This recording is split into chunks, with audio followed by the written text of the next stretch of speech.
북극곰만 서식지를 쫓겨나는 것은 아닙니다. 사람들 역시 기후변화로 인해 대대로 살아온 삶의 터전을 옮겨야만 합니다. 과연 이들은 어디로 가야 할까요?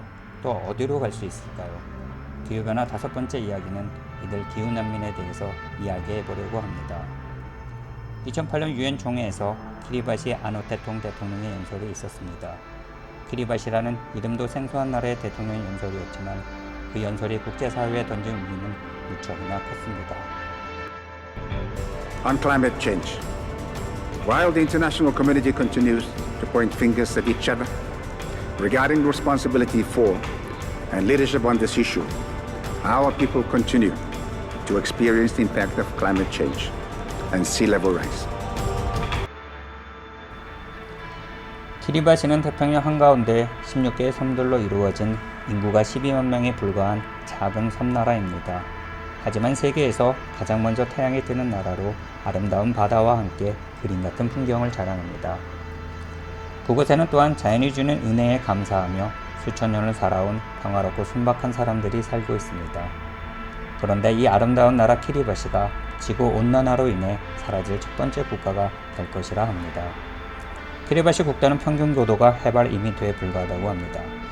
IPCC가 발간한 최근 보고서에 의하면 이번 세기 말에 해수면은 최대 87cm 상승할 것이라고 합니다.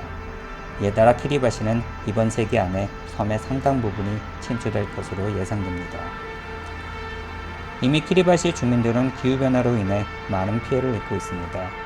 해안 침식이 심각하게 진행되어 1999년에는 이미 무인도 2개가 물에 잠겼습니다.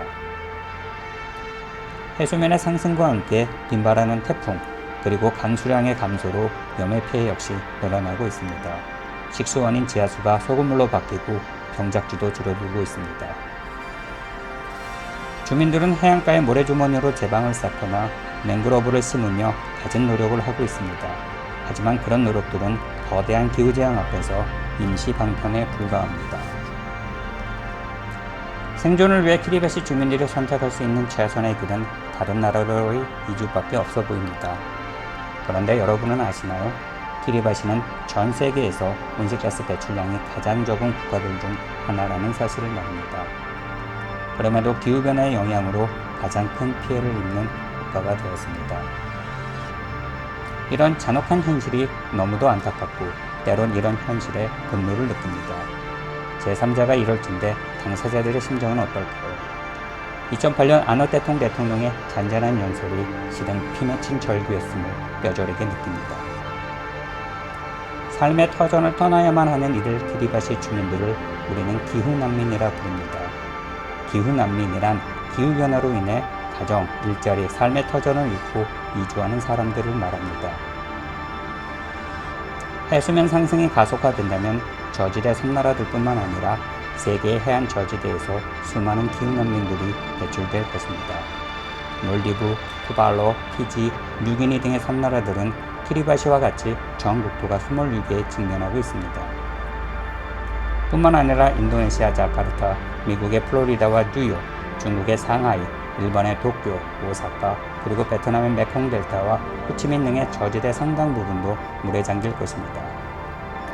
특히 이들 저지대는 인구 밀도가 높은 지역이기 때문에 앞으로 수천만에서 수억 명의 기후난민이 발생할 가능성이 높습니다. 이들 수천만, 수억 명의 기후난민들이 과연 어디로 갈 수 있을까요? 어느 국가, 어느 지역이 이들을 따뜻하게 받아들여 줄 수 있을까요? 분명히 국제사회는 기후난민들의 이동을 둘러싸고 새로운 갈등과 분쟁에 직면하게 될 것입니다. 기후재앙이 사회 경제적 재앙은 물론이고 급기야 전쟁과 같은 정치적 재앙까지 초래하게 될 것입니다. 아노테통 대통령은 기후변화를 막기 위한 국제사회의 즉각적인 행동을 촉구합니다. 아울러 자국 국민들의 이주를 위해 노력하고 있습니다. 아노테통 대통령은 키리바시 주민들이 난민이 아니라 이주민으로 국제사회에서 대우받기를 희망합니다. 그는 이를 존엄한 이주라 말합니다. 이는 이주한 나라에서 키리바시 주민들이 가치 있는 시민이 되어 살 수 있는 것을 말합니다. 어쩌면 아노테통 대통령의 노력으로 키리바시 주민들은 존엄한 이주를 할 수 있을지도 모릅니다. 하지만 과연 수천만 수억 명의 기후난민들 중에서 얼마나 많은 기후난민들이 다른 지역, 다른 국가에서 존엄한 이주민으로 대우받을 수 있을까요? 지금 당신에게 묻겠습니다. 과연 당신의 나라는 이들 기후난민들을 존엄한 이주민으로 받아들일 수 있나요? 감사합니다.